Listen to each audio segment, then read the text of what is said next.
أعوذ بالله من الشيطان الرجيم بسم الله الرحمن الرحيم وأنذر عشيرتك الأقربين واخفض جناحك لمن اتبعك من المؤمنين فإن عصوك فقل إني بريء مما تعملون وتوكل على العزيز الرحيم صدق الله العظيم.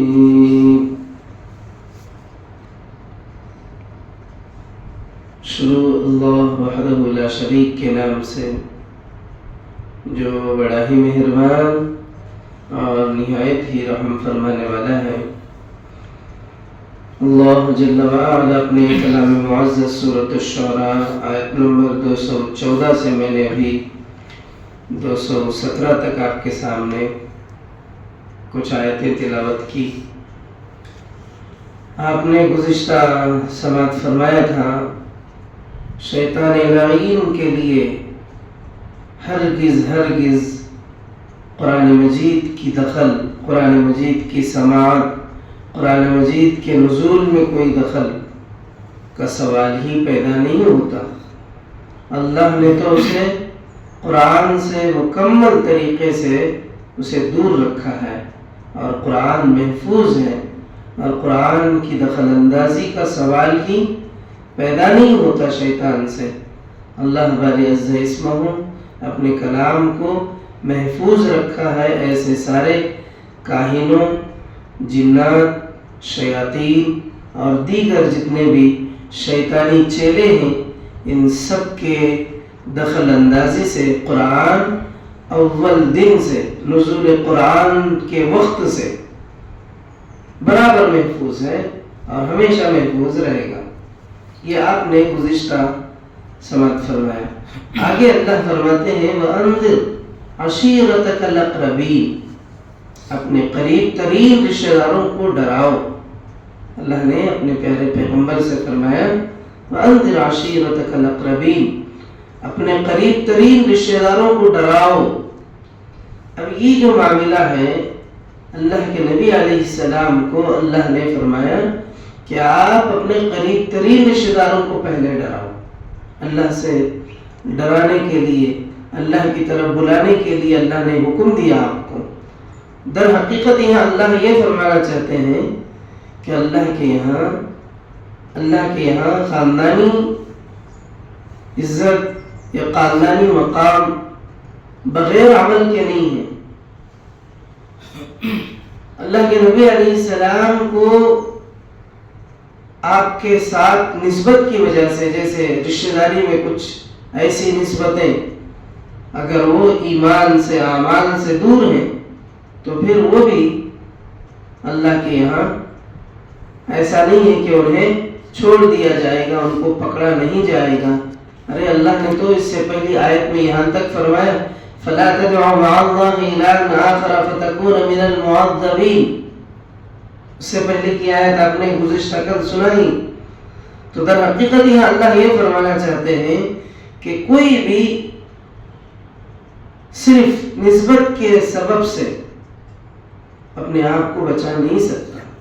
جیسے ہی یہ آیت نازل ہوئی آپ علیہ السلام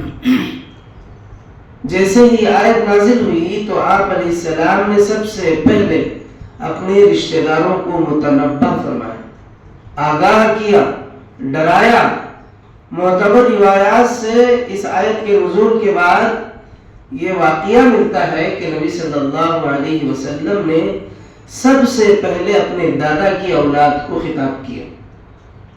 اپنے جو قریبی رشتہ دار جو ہوتے ہیں وہ دادا کی اولاد. تو آپ علیہ السلام نے سب سے پہلے اپنے دادا کی اولاد کو خطاب کیا اور ایک ایک کو پکار کر صاف صاف کہہ دیا یا بنی عبد المطلب، یا عباس، یا صفیہ عمت رسول اللہ، یا فاطمہ بنت محمد، انقذوا انفسکم من النار فإني لا أملك لكم من الله شيئا سلوني من مالي ما شئتم.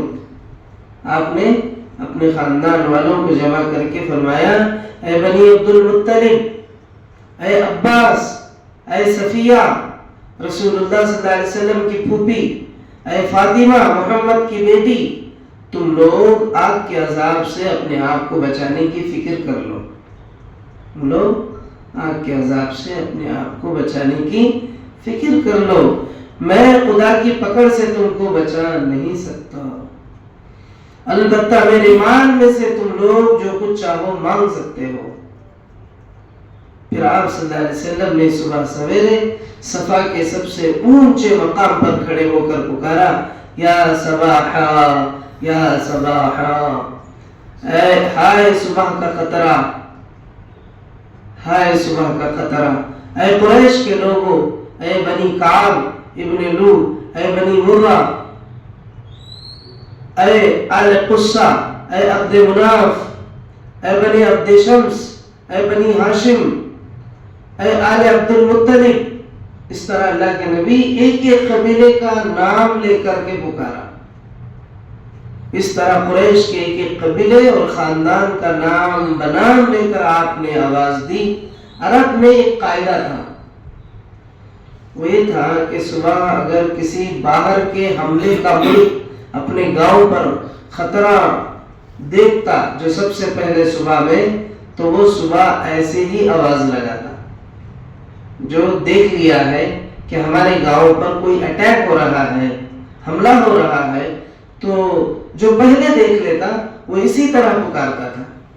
تو نبی صلی اللہ علیہ وسلم نے ایسے ہی پکارا، اس طرح پکارنا شروع کر دیتا جس طرح ابھی آپ علیہ السلام نے ان کے سامنے پکارا.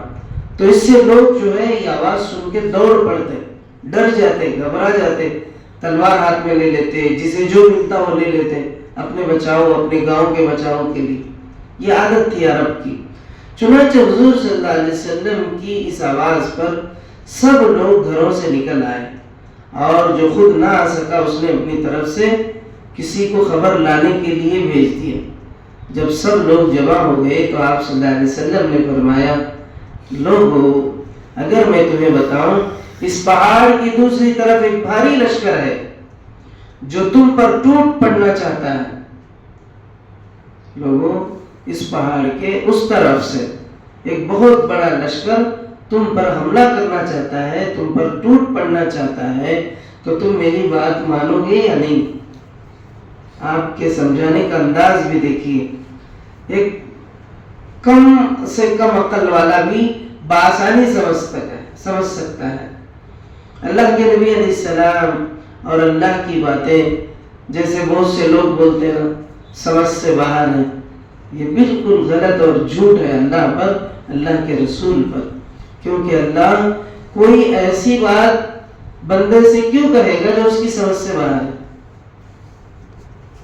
تو نبی صلی اللہ علیہ وسلم نے اتنا آسان طریقے سے دیکھیے کیا فرمانے کے لوگوں، اگر میں یہ کہوں کہ پہاڑ کے اس طرف ایک بڑی فوج ہے جو تم پر ٹوٹ پڑنا چاہتی ہے، تو کیا تم مجھے سچ مانو گے یا نہیں؟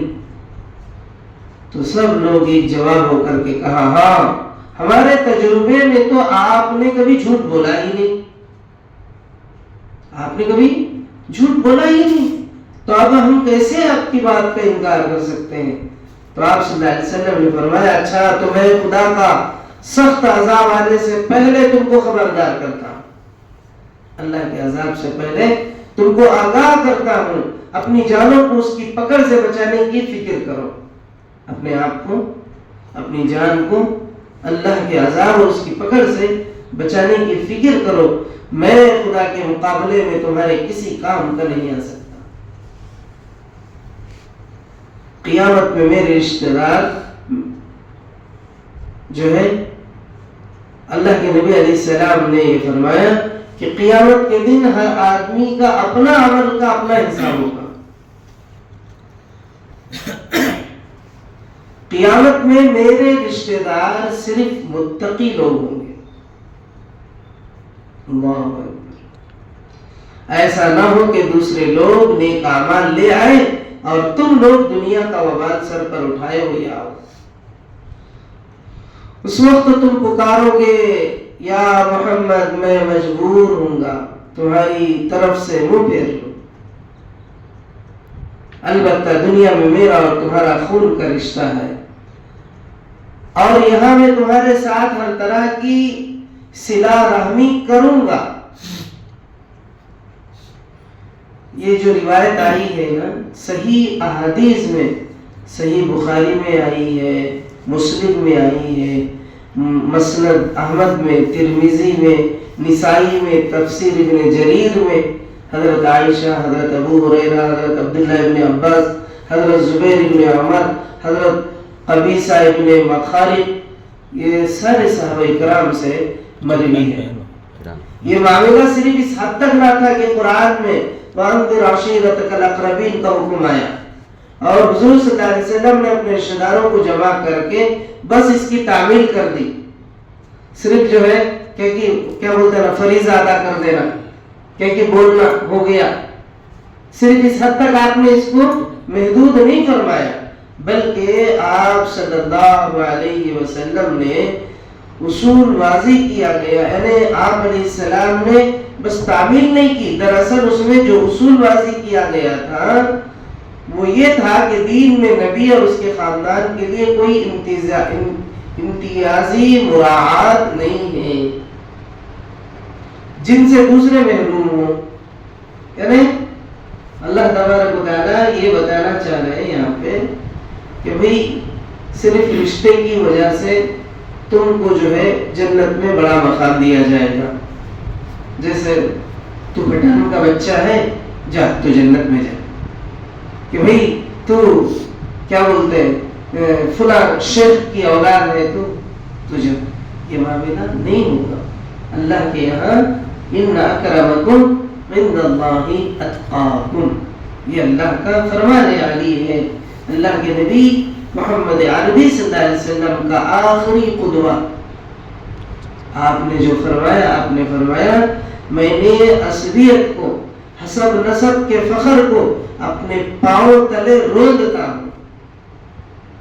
آپ نے فرمایا کہ میں یہ خاندان کا، میں فلاں خاندان کا، جو فخر کرتے ہیں نا لوگ، میری اونچی خاندان، میرا بڑا خاندان، تو آپ علیہ السلام نے فرمایا کہ میں خاندانی عصبیت کو، خاندانی بڑھوتری کے فخر کو اور خاندانی اپنے آپ کو فخر کرنے کو، جو لوگ اس طرح کے فخر کرتے ہیں، میں یہ ساری چیزوں کو اپنے پاؤں تلے ڈال کر رو دیتا ہوں۔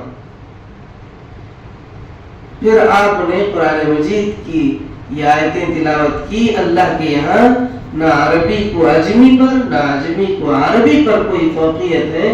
ان اکرمکم عند اللہ اتقاکم، اللہ کے یہاں سب سے زیادہ مکرم وہ شخص ہے جو اللہ سے سب سے زیادہ ڈرتا ہے۔ اور آپ علیہ الصلوۃ والتسلیم نے فرمایا یہ حسب نسب تو پہچان کے لیے ہے، تمہاری پہچان کے لیے، کون فلاں صاحب، کون فلاں انسان، ایک انسان کی پہچان کے لیے حسب نسب، یہ خاندانی فخر کے لیے نہیں ہے۔ تو بہرحال اللہ تبارک و تعالی نے آپ علیہ السلام کو جب یہ آیتیں آپ پر اتاری وَأَنذِرْ عَشِيرَتَكَ الْأَقْرَبِينَ، تو آپ علیہ السلام نے عملی طور پر مکمل اس پر عمل فرمایا اور اپنے اصحاب کو، اپنے رشتہ داروں کو نام بنام انہیں اس سے آگاہ کر دیا۔ آگے اللہ فرماتے ہیں وَاخْفِضْ جَنَاحَكَ لِمَنِ اتَّبَعَكَ مِنَ الْمُؤْمِنِينَ، اور ایمان لانے والوں میں سے جو لوگ تمہاری پیروی اختیار کریں، جو لوگ آپ کی اتباع کریں، آپ علیہ السلام کی پیروی اختیار کریں، ان کے ساتھ تواضع سے پیش آؤ۔ اللہ تبارک و تعالیٰ کیا فرما رہے ہیں، دیکھیے وَاخْفِضْ جَنَاحَكَ لِمَنِ اتَّبَعَكَ مِنَ الْمُؤْمِنِينَ، نبی جی جو آپ پر ایمان لائے، یعنی اللہ پر ایمان لا کر آپ کے متبع ہو جائے، آپ کے فرمانبردار ہو جائے، تو آپ ان کے ساتھ کیسا معاملہ کریں؟ تواضع کا معاملہ فرمائیں، ان کے ساتھ تواضع کریں۔ فَإِنْ عَصَوْكَ فقل انی بریء مما تعملون، لیکن اگر وہ تمہاری نافرمانی کرے، ہاں اگر پھر جیسے کچھ لوگ شروع میں بولتے ہیں پہلے ایک رقم رہتے بعد میں ایک رقم ہو جاتے، پہلے اس ٹائم کو بلی تھا رہے اب شیر ہو گیا بولتے ہیں، تو کچھ لوگوں کی یہ فطرت رہتی ہے۔ تو اللہ کے نبی کو اللہ اس کے بعد ایک مرتبہ آپ کے متبع ہو گئے تو پھر انہیں چھوڑ دو، کیا بھی کرے، نہیں، ایک بار ایمان لائے، اتباع کیے، اور پھر جو جی میں آئے جو دل میں آئے وہ کر لیں، آپ انہیں آزاد چھوڑ دو، اب وہ معاف ہیں، اب اس ڈائریکٹ جنت میں جائیں گے۔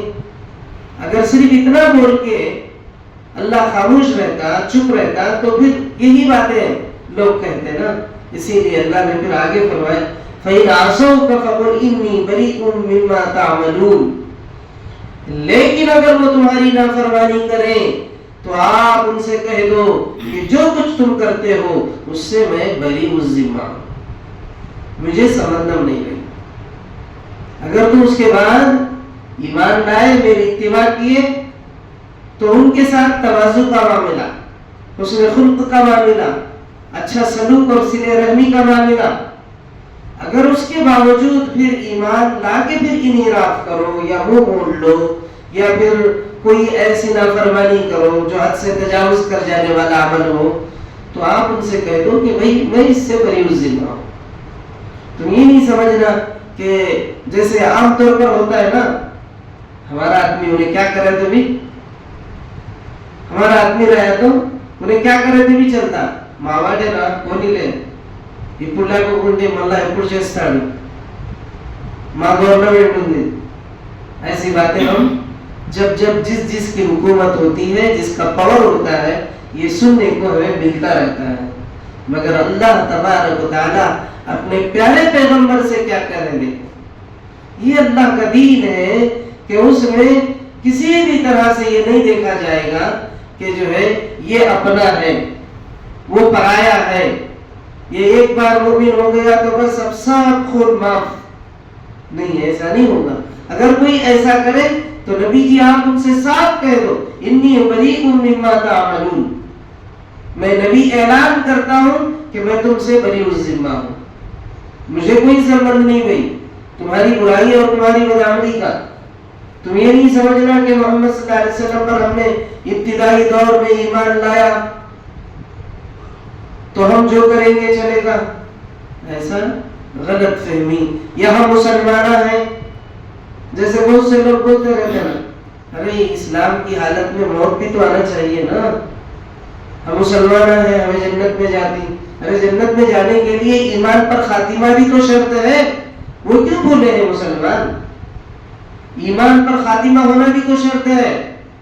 اب تم ایمان اور اسلام کا دعویٰ کر کے ہم جنتی، جنت کے ہم ٹھیکیدار، جنت ہمارے باپ کی جاگیر، ارے پہلے اپنا خاتمہ کا تو خیال کرو کہ تمہاری موت کس حالت میں آئے گی، کم از کم اس کا تو لحاظ کرو۔ جب خاتمہ تمہارا ایمان پر آئے تو پھر انشاءاللہ تم دعوے دار ہو سکتے ہو، تمہیں یہ حق بنتا ہے، مگر اس سے پہلے تک دعوے کا کوئی حق نہیں ہے۔ یہ واضح بات ہے قرآن کی، وَتَوَكَّلْ عَلَى الْعَزِيزِ الرَّحِيمِ، اور اس زبردست اور رحیم پر بھروسہ کرو، اللہ پر بھروسہ بھی کرو۔ ایسا نہیں ہے یہ کیا بھائی اتنا ڈرا ڈالے اللہ کے نبی کی اطاعت کرنے والوں کے ساتھ اللہ نے پہلے کہا کہ آپ ان کے ساتھ تواضع کا معاملہ کرو، پھر فرمانے کہ کوئی نافرمانی کرے تو آپ ان سے بول دو کہ بھائی میں تمہارے سے بری الذمہ ہوں، ڈرنے والی بات ہے نا یہ۔ تو پھر اللہ آگے کیا فرماتے ہیں کہ تمہیں ڈرنے کی بھی ضرورت نہیں ہے کہ اللہ زبردست ہے اور رحیم، اور اس پر بھروسہ کیا جا سکتا ہے۔ ایسا نہیں ہے کہ بیچ میں لکھ جا کو ہاتھ چھوڑ دینا، بھائی ایمان بولے، ایمان لانے پر یہ اجر بولے، بعد میں یہ کیا ہوئے ایسا بول رہے، نہیں، ایمان پر یہاں پر معاملہ تمہاری اصلاح کا ہے، کہ ایسا نہ ہو کہ تمہارا ایمان تمہیں متکبر نہ کر دے، تمہیں گھمنڈی نہ کر دے، پھر تمہیں کوئی ایسی چیز، ایسے دھوکہ، ایسا فریب تمہارے دل اور دماغ پر چھا نہ جائے، شیطان کی جانب سے کہ میں ایمان والا ہوں، میں فلاں ہوں، میں حاجی ہوں، میں بھاجی ہوں، میں حافظ ہوں، میں عالم ہوں، میں فلاں ہوں، کہ یہ خود اعتمادی، یہ تمہارا تکبر، یہ تمہارا گھمنڈ تمہیں کہیں گمراہ نہ کر دے۔ اسی لیے اللہ نے وہ اصلاح کے لیے اب بات رہی اللہ پر توکل کی، وہ تو بڑا مہربان ہے، اس پر بھروسہ کیا جا سکتا ہے مکمل طریقے سے، اور وہ بھروسے کے لائق بھی ہے۔ تو آگے اللہ کیا فرمائے ہیں آپ آئندہ کل سماعت فرمائیے انشاءاللہ۔ اللہ تبارک و تعالیٰ سے دعا ہے پروردگار عالم اپنے کرم و فضل سے ہمیں نیک توفیق اور نیک ہدایت عطا فرمائیے، اسلام قبول بلا فرمائیے، مسلمانوں کی حفاظت فرمائیے، بلاؤں وباؤں پریشانیوں مصیبتوں حادثوں سے مولا حفاظت فرما، عافیت اور سلامتی والی زندگی عطا فرما، اے اللہ خوشحالی عطا فرما، بیمار مسلمانوں کو صحت عطا فرما، بے روزگار مسلمانوں کو حلال وسعت برکت والی روزیاں عطا فرما، بے اولاد کو نیک صالح اولاد عطا فرما، بے نکاحوں کے صحیح سالم جوڑے کا انتظام فرما۔ پروردگار جو لوگ جس حالات سے پریشان ہیں مولا انہیں ان حالتوں سے اے اللہ حفاظت فرما، انہیں ان پریشانیوں سے نجات عطا فرما۔ پروردگار ہماری دعاؤں کو قبول فرما۔ آمین وآخر دعوانا الحمد للہ۔